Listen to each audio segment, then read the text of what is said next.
அப்பனா சொல்கிறேன், சந்தானத்துக்கிட்ட வந்துட்டேன். சூரியகிட்ட போயிட்டு சொன்னேன், அண்ணே நீங்கள் எதுனா வந்து சந்தானத்துக்கு எதுனா மாதிரி இருக்கணும் அப்படின்னா.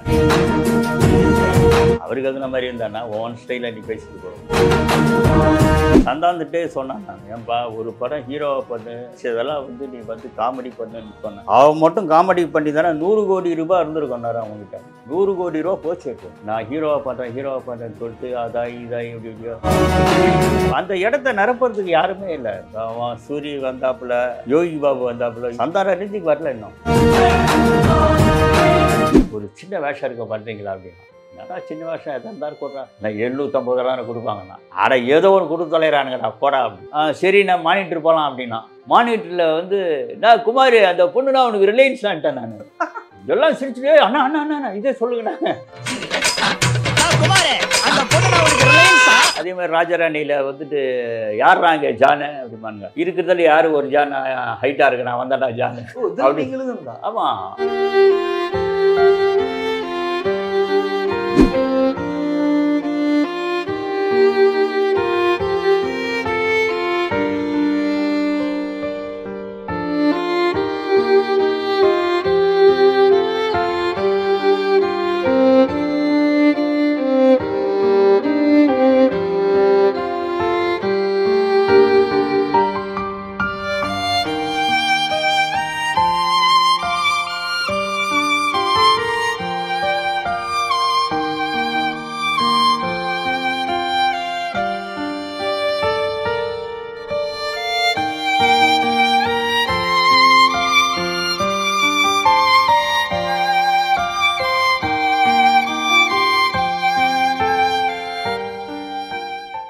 வயலின் வந்து ரொம்ப ஒரு கஷ்டமான ஒரு இன்ஸ்ட்ருமெண்ட்டு. அது வந்து தினமும் வாசிக்கணும்.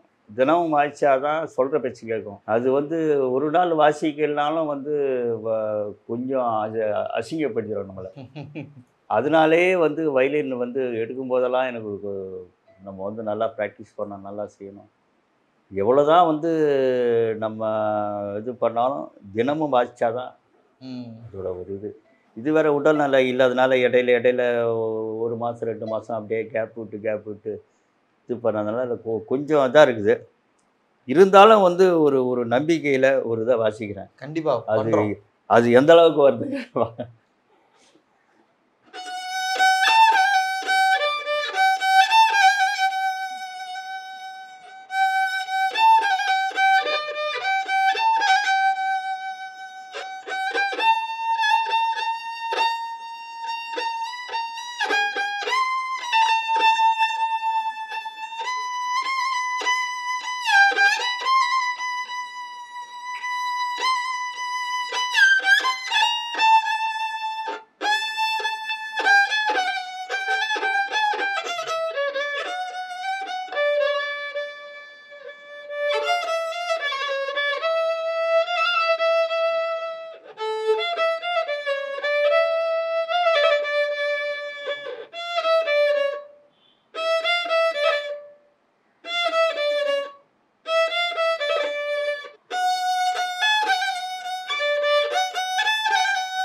கொஞ்சம் இதாச்சு,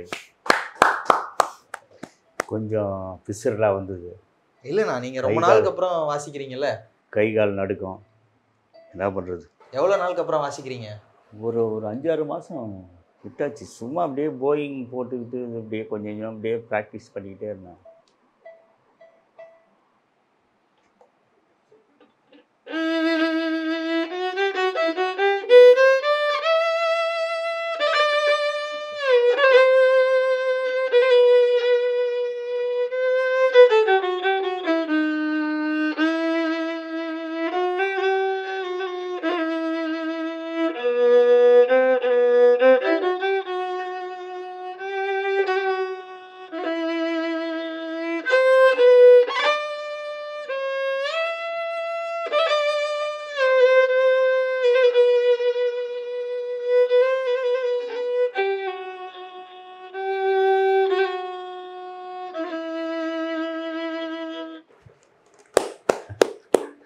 செம்மண்ணா, இது ரொம்ப புதுசா இருக்கு உங்களோட ஜோன்லயே.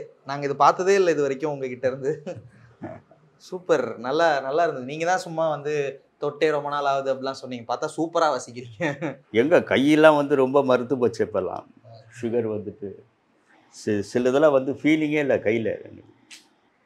சுகர் வந்துட்டு அந்த மாதிரி கை கால்லாம் கொஞ்சம் இதாகிடும்.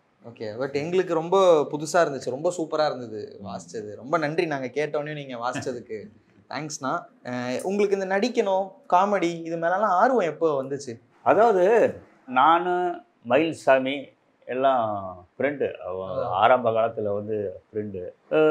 ஒரு நாள் வந்துட்டு ரேடியோ ஆன் பண்ணும்போது సంసారం ఒక సదరకం శరత్ బాబులు సుహాసినులు విసులు అంతరాక్షేసిన కావ్యము அப்படின்னு சொல்லி ஒரு தெலுங்கில் ஒரு இது வந்தது. சம்சாரம் மின்சாரம் வந்து தெலுங்கில் சம்சாரம் ఒక சதுரங்கம் அப்படின்னு ஏதோ வந்தது. இது கேட்டு நான் சும்மா அதை கேட்டு பழகப்பட்டி நான் சொல்லி சம்சாரம் ఒక சதுரங்கம் శరత్ బాబులు సుహాసినులు అంతరాక్షేసిన காவியமோ நீ அபிமான விசுலு இல்லைன்னு சொன்ன உடனே, இது நல்லா இருக்கு, நீ சொல்கிறது கொஞ்சம் காமெடியாக இருக்குது, இதை ஏன் பண்ணக்கூடாது அப்படின்னு சொல்லிட்டு சொன்னாப்புல. சரின்னு சொல்லிட்டு அப்படியே நான் வந்து ஆரம்பத்தில் வந்து வயலின் வாசிச்சுட்டு இருந்தேன். சங்கர் கணேஷ் அவர்கள் தான் என் தாய் வீடு. அவங்க தான் வந்து எனக்கு வந்து வயலின் வாசித்தேன் அப்படிங்கிற காலத்திலே வந்துட்டு எங்கள் அப்பா இறந்துட்டார். எங்கள் அப்பா ஒரு ஆர்டிஸ்ட், சந்திரன் பாபுன்னு, அதை பார்த்தா தெரியும். அவர் கொண்டு போய் விட்டார் எங்கள் சங்கர் கணேஷ் அண்ணாக்கிட்ட வந்து விட்டோன்னா சரி சொல்லிட்டாங்க, பார்த்து அட்ஜஸ்ட் பண்ணிக்கிட்டா விட்டார். அது ஒரு இது. அப்புறம் அங்கே வாசிக்கிட்டே இருக்கும்போது திடீர்னு வந்து எலக்ட்ரானிக்கோட ஆதிக்கம் இதெல்லாம் வந்தோடனே கொஞ்சம் குறைய ஆரம்பிச்சிது வயலின் செக்ஷனோட இது டோட்டலாக. என்ன பண்ணுறதுன்னு ஒன்றும் தெரியல. அப்போ வந்துட்டு மயில்சாமி கூட இந்த மாதிரி எல்லாம் பேசிக்கிட்டு கொண்டு இருக்கும்போது பண்ணலாம்னு ஒரு கேசட்டில் வந்து பண்ணேன். கேசட்டில் வந்து இது தெலுங்கு கிரிக்கெட்டு இதெல்லாம் வந்து நான் பண்ண உடனே அது கொஞ்சம் நல்லா ஃபெமிலியர் ஆச்சு. அப்புறம் லக்ஷ்மண் சுதி லக்ஷ்மணா வந்தாப்புல. அவன் கூட சேர்ந்துட்டு மேடையில் வந்து மிமிக்ரி. ஓகே, இது வரைக்கும் ஸ்டேஜில் வந்துட்டு நாங்கள் ரிஹர்சலே பார்த்தது கிடையாது. சும்மா அப்படியே சொல்கிறவங்க பண்ணிட்டானா பண்ணிவிடுவோம், அவ்வளோதான். அவன் நடந்து அண்ணாமலை மட்டத்தில் வந்து ஃபஸ்ட்டு ப்ரோக்ராம் ஏபா உதயா நடந்து பாப்பா அப்படின்னா லக்ஷ்மணா நடந்து அப்படியே சும்மா நடந்து போனேன். இவர் தான் ஆரோக்கியம் அப்படின்ட்டான். அப்புறம் ஆரோக்கியனா அப்படியே சொல்லிக்கிட்டு நான் பாட்டுக்கு இவர் எங்கேயோ செல்கிறாருன்னா அப்படியே ஏதோ ஒரு மாதிரி போனேன். இவர் வந்து 4 பேர் அடிக்கிறார்கள் மிதிக்கிறார்கள், இவ்வளோ அடிக்கி தாங்குறீங்களே, என்னது உங்களுடைய ரகசியம் என்ன? ஆரோக்கியனை காப்பது லைஃப் பாய் என்றது பண்ணிட்டாப்புல. அது வந்து கிளாப்ஸு. அப்புறம் ஒன்று அப்படியே பண்ணிக்கிட்டே இருந்தோம். அப்புறம் வந்து அப்படியே பண்ணிக்கிட்டு இருக்கும்போது லுல்லு சபா வந்தது. லுல்லு சபா பண்ணுறதுக்கு முன்னாடி சகலரகலன்னு ஒரு ப்ரோக்ராம், அதுக்கு வந்து எழுதுறதுக்கு கூப்பிட்டாங்க. ஸ்கிரிப்டு சின்னி ஜெயந்த் தான் சொன்னார். சின்னி ஜெயந்த் அண்ணா வந்துட்டு டே இந்த மாதிரி ஒரு இது ஒன்று இருக்குறா, கல்போசியா பட்டினா அப்புறம் மாருதி கல்போசியாவில் போகலான்னாரு. சரின்னு சொல்லிட்டு நானும் பயங்கர கனவுகளோடு போய் எழுதினேன். அப்புறம் அது எழுதிக்கிட்டு இருக்கும்போது அதுக்கப்புறம் லுல்லு சபா வந்து லுல்லு சபாவில் எழுதிக்கிட்டு அப்படியே ஆக்ட் பண்ணிக்கிட்டு இது பண்ணியிருந்தேன். அதுக்கு முன்னாடி படங்கள் பண்ணேன். பி வாசு சார் வந்து வேலை கிடச்சிச்சுங்கிற படம் தான் ஃபஸ்ட்டு. அது பண்ணிக்கிட்டு இருந்தேன். அதில் கொஞ்சம் பண்ணேன். அதுக்கப்புறம் வந்துட்டு லக்ஷ்மண் ஸ்ருதியில் ஒரு 8 வருஷம் இருந்தேன். அப்புறம் வந்துட்டு இப்போ எங்ககிட்ட இது ஒரு 8-9 வருஷம் இருந்தேன் லுல்லு சபாவில். அப்போ வந்து சொன்னாப்புல சந்தானா, நான் வந்துட்டு அண்ணனுக்கு நல்லா ஃபஸ்ட்டே தான் கொடுக்கணும் இல்லை, அண்ணன் வந்து நான் இன்றைக்கி எழுதணுண்ணே அப்படின்னா. சரி நான் என்னத்தை வர போகிறேன் அப்படின்னு நினச்சிட்டு நான் என்னத்தை எல்லாம் இப்படி தான் சொல்கிறானுங்க. ஏன்னா ஏமாற்றப்பட்டது தானே வாழ்க்கையில். என்ன திடீர்னு வந்தான் ஒரு நாள் பார்த்தா அப்படியே இது பண்ணிக்கிட்டு தான், அண்ணா ஒரு சின்ன வேஷம் இருக்க பண்ணுறீங்களா அப்படின்னா. என்னடா சின்ன வேஷம் எதாக இருந்தாலும் கொடுறான், நான் 750 கொடுப்பாங்கண்ணா. அட ஏதோ ஒன்று கொடுத்து தொலைகிறானுங்கடா போடா அப்படின்னு வீட்டு போய் பண்ணால் தான் தீராத விளையாட்டு பள்ளியில் என்ன குமார் அந்த பொண்ணு தான் உனக்கு ரிலையன்ஸா பிஎஸ்என்எல் அப்படின்னு. அது வந்துட்டு ஆரம்பத்தில் வந்துட்டு அந்த பொண்ணுன்னா உனக்கு ரிலேஷனா? ஆமாம்ப்பா, என்னப்பா அது ரொம்ப கஷ்டமாகுதுப்பா 3 குழந்தைங்கள வச்சுக்கின்னு, அதனால நான் வந்து இங்கே பர்மனெண்ட்டாக வந்து நோயாளி ஆகிட்டேன் அப்படிலாம் சொல்லி இது பண்ணிக்கிட்டு இருந்தேன். சரி நான் மானிட்டர் போகலாம் அப்படின்னா, மானிட்டரில் வந்து நான் குமார் அந்த பொண்ணுனா உனக்கு ரிலையன்ஸான்ட்டேன் நான். எல்லாம் சிரிச்சுட்டு அண்ணா அண்ணா அண்ணா அண்ணா இதே சொல்லுங்கண்ணா நல்லா இருக்குன்ட்டானுங்க. சரின்னு சொல்லிட்டு அது பண்ணால் படத்துலேயே அதான் ஆகிட்டு. ஆமாம். அது இப்படி திரும்பி பார்த்து இந்த பாரேன் அப்படிங்கிறதுக்குள்ளே போய் சின்னது. அப்புறம் வந்துட்டு டெவலப் ஆனாப்பெல்லாம் வந்தோன்னே கூப்பிட்டாப்புல வந்துருங்க.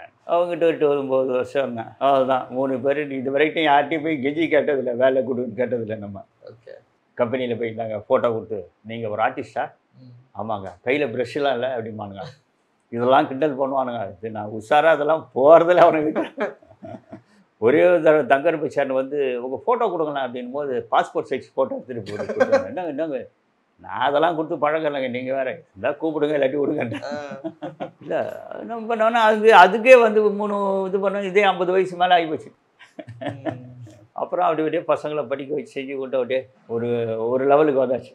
ஓகே. நீங்கள் நிறைய பேருக்கு வந்து டைலாக்ஸ் எழுதி கொடுத்துருக்கீங்கன்னு கேள்விப்படுறேன். லொல்லு சபா டைம்லேருந்தே நீங்கள் எழுதிட்டு இருந்தீங்க அப்படின்னும் போது, லொல்லு சபா வந்து விஜய் டிவியோட ஒரு முக்கியமான ஒரு ஷோ. இன்னைக்கு நிறைய ஷோஸ் பண்ணுறாங்க. ஆனால் அந்த டைமில் வந்து ரொம்ப மினிமலாக இருந்த காலத்தில் லொல்லு சபா தான் வந்து ஃபர்ஸ்ட் ஹிட்டுன்னு சொல்லலாம். விஜய் டிவியோட அந்த பிராண்டாக வந்துச்சு. அதில் வந்து எப்படி நீங்கள் உள்ளே போனீங்க? இப்போ சகல ரகலங்கிற ப்ரோக்ராமுக்கு வந்து எழுத கூப்பிட்டாங்க. அது எழுதினேன். அப்புறம் வந்துட்டு அப்படியே ஸ்டெப் பை ஸ்டெப்பாக லொல்லு சபாவில் இதாச்சு. லொல்லு சபாவில் அதுக்கு முன்னாடி வந்துட்டு பெண்ணின் மனைவி தொட்டுன்னு ஒரு படம் வந்து அதில் வந்து மயில்சாமி வந்து மெட்ராஸ் பாஸை சொல்லுவாங்க. அது நான் எழுதுனது தான். ஓ, மெட்ராஸ் பாஸை டிரான்ஸ்லேஷன். அது வந்து ஒரு கேசட்டுக்கு பண்ணோம். நாங்கள் கேசட்டுக்கு பண்ண உடனே அவர் எழில் சார் வந்து கேட்குறாரு, அந்த மாதிரி நான் பண்ணமே அது. சரின்னு சொல்லிட்டு எழுதி கொடுத்தேன். அதில் வந்து நான் ஒரு கேரக்டர் பண்ணலான்னு ஆசைப்பட்டுக்கிட்டு இருந்தேன். அது அவ்வளோ தூரம் இது பண்ணல. அதுக்கப்புறம் வந்துட்டு அந்த சீன் செம்ம ஹிட் இல்லை அந்த மயில்சாமி சார். அதுக்கப்புறம் தான் மயில்சாமி பயங்கர ஃபேமஸான ஆகல. அது நீங்கள் எழுதுனதா? அது ஆமாம். ஓகே. அது ஒரு வாட்டி சொல்லி காட்ட முடியுமா? அதில் எங்கே கரகோஷம் எழுப்பில்லை, எங்கே கை தட்டுக்கோ, நான் இங்கே எதற்காக வந்திருக்கிறேன் என்றால், நான் எதுக்கோசரம் வந்திருக்கேன், நான் நெல்லுக்கோசரம் உங்களுக்கோசரம் அப்படின்னு சொல்லிட்டு ஒரு இது வரும். அது தமிழை டிரான்ஸ்லேட். ஆமாம். அது வந்து கூதத்தில் போட்டிருந்தாங்க, தமிழுக்கே தமிழ் மொழிபெயர்ப்பா அப்படின்னு போட்டு ஒரு பெரிய ஒரு இதாக வந்தது. ஒரு சின்ன ஒரு ப்ரோமோ மாதிரி ஓகேல ஒரு கிளாஸ் எடுப்பாப்புல. ஆமாம். கிளாஸ் எடுத்துகிட்டு இதான்டா நான், சரக்கு ஊற்றிட்டு இதுதான் நீ, தண்ணி ஊற்றிட்டு இதுதான் உன் ஆள் அப்படியே குடிச்சிடுவான். குடிச்சிட்டு நீங்கள் 2 பேரும் ஒன்று செஞ்சுட்டீங்க, இந்த இதுதான்டா நான் அப்படின்னு சொல்லிட்டு அது அந்த அவங்க சொன்னாங்க ஏதாவது பண்ணணும் ஏதாவது ஒன்று சொன்னேன். இந்த மாதிரி ஒன்றுண்ணா அது சொல்லி விட்டேன். அதை எதிர்பார்க்கணும். ஈன்னு ஒரு படம் வந்தது.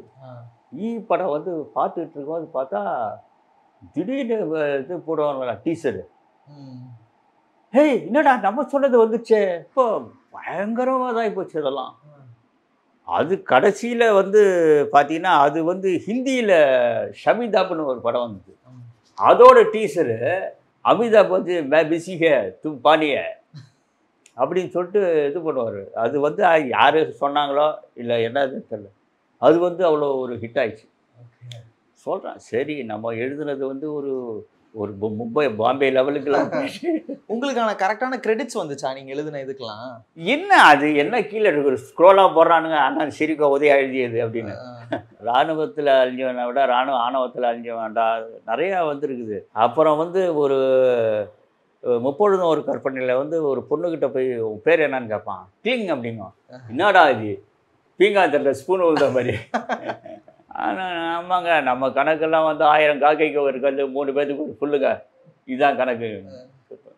அதே மாதிரி ராஜராணியில் வந்துட்டு யார்றாங்க ஜானு அப்படிமானுங்க. இருக்கிறதுல யார் ஒரு ஜான் ஹைட்டாக இருக்கு, நான் வந்தாடா ஜானு.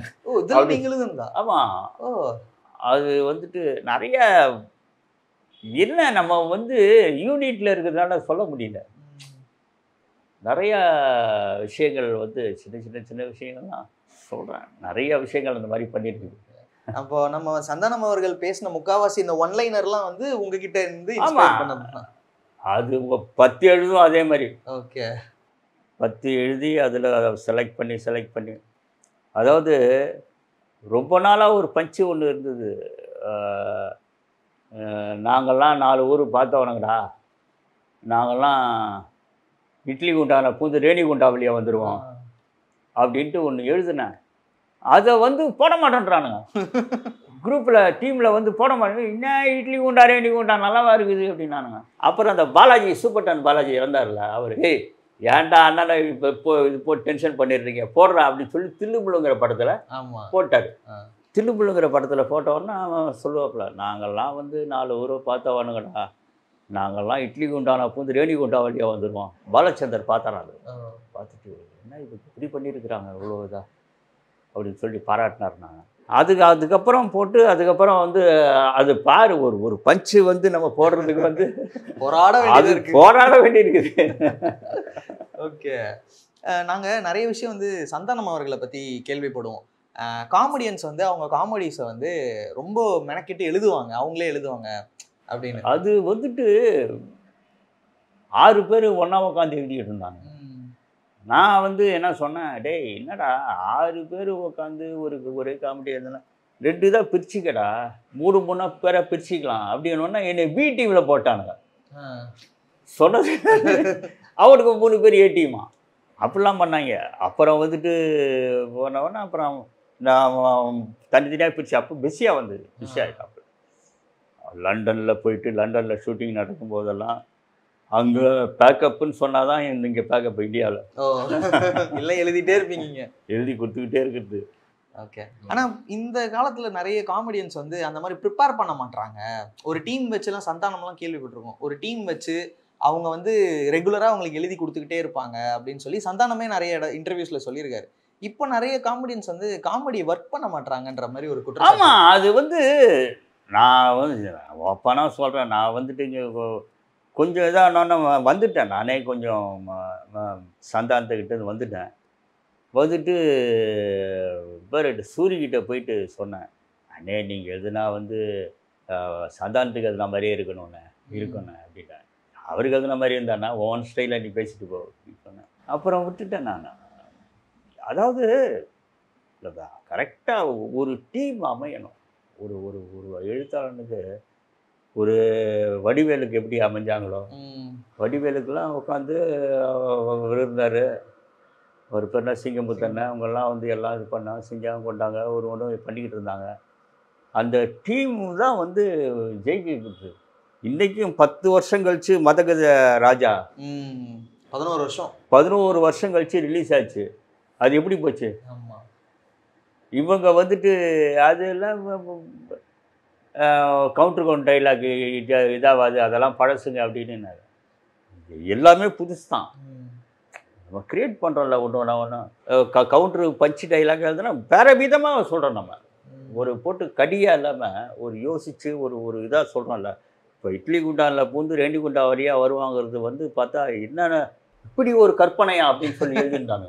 ஓகே, அது என்ன இட்லி குண்டாவில் ரேண்டி குண்டா வரேன்னா எவ்வளோ பெரிய ஆளாக இருப்பாங்க. சொல்கிறேன், நம்ம எழுதுகிற ஒரு விஷயமும் அந்த மாதிரி ஒரு இதாக யோசிக்கிறது. 10 எழுதுவோம், 10 எழுத ஒன்று தான் செலக்ட் பண்ணுவாப்புல, ஆப்ஷன் போடும் 6 போட்டு அதில் அசிஸ்டன்ட் டைரக்டர்லாம் நல்லா இதுன்னு சொல்லிட்டு அந்த பேப்பரை மச்சு வச்சுன்னு போயிடுவாங்க.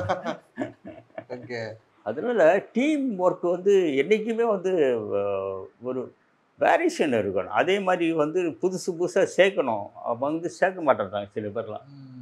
புதுசாக வந்தால் இது பண்ணுவாங்க.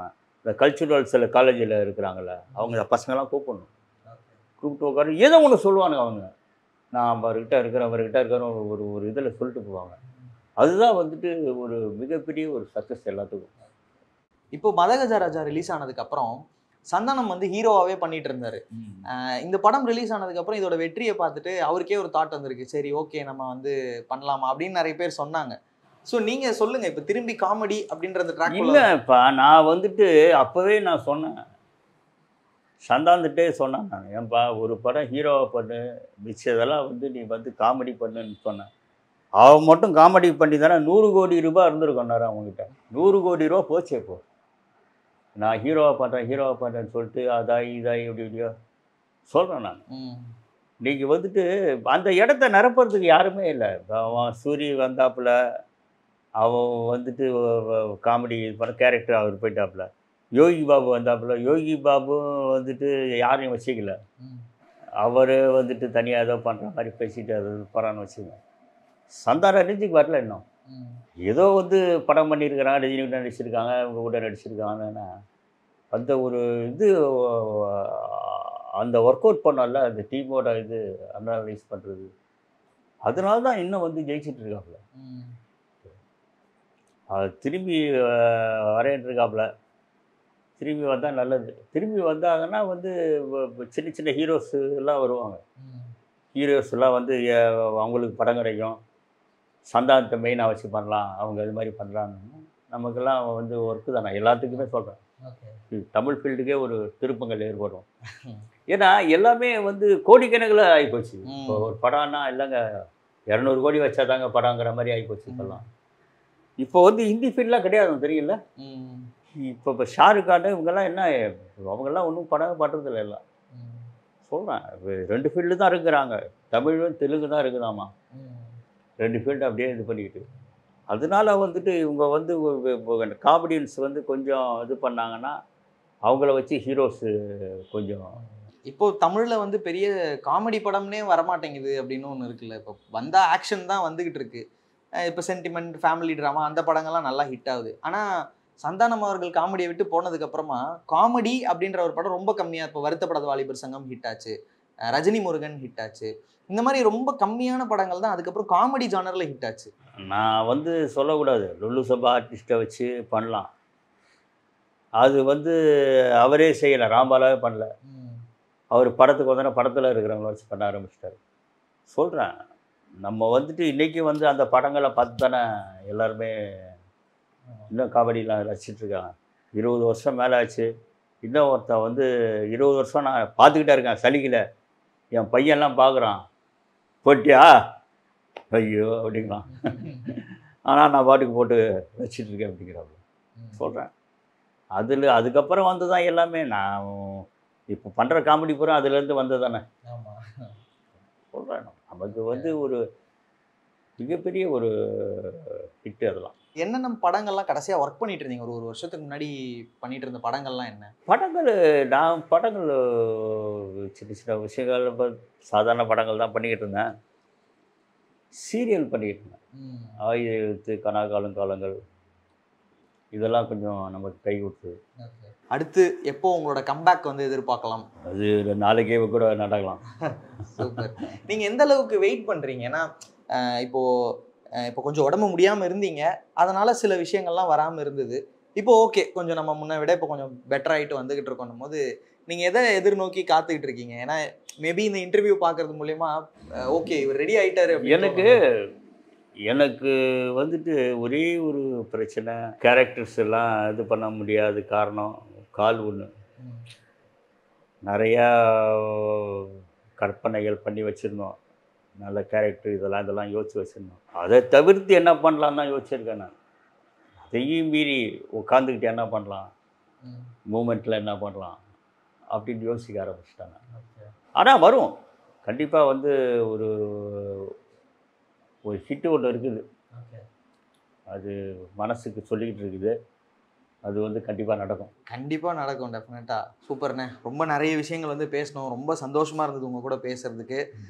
இன்னும் வந்து அடுத்தடுத்து நிறைய முக்கியமான விஷயங்கள்லாம் நீங்கள் பண்ணி நாங்கள் பார்க்கணும். நீங்கள் சொன்னீங்களே ஏதோ ஒரு விஷயம் வெயிட் பண்ணிகிட்டு இருக்குன்ட்டு, அதுவுமே கூடிய சீக்கிரம் நடந்து அப்போ நீங்கள் எங்களுக்கு ஒரு இன்டர்வியூ வந்து சக்ஸஸ்ஃபுல்லாக கண்டிப்பாக கொடுக்கணும்னு வந்து ஆசைப்பட்றோம். ரொம்ப ரொம்ப நன்றி. நான் ரொம்ப நன்றி. தேங்க்ஸ்.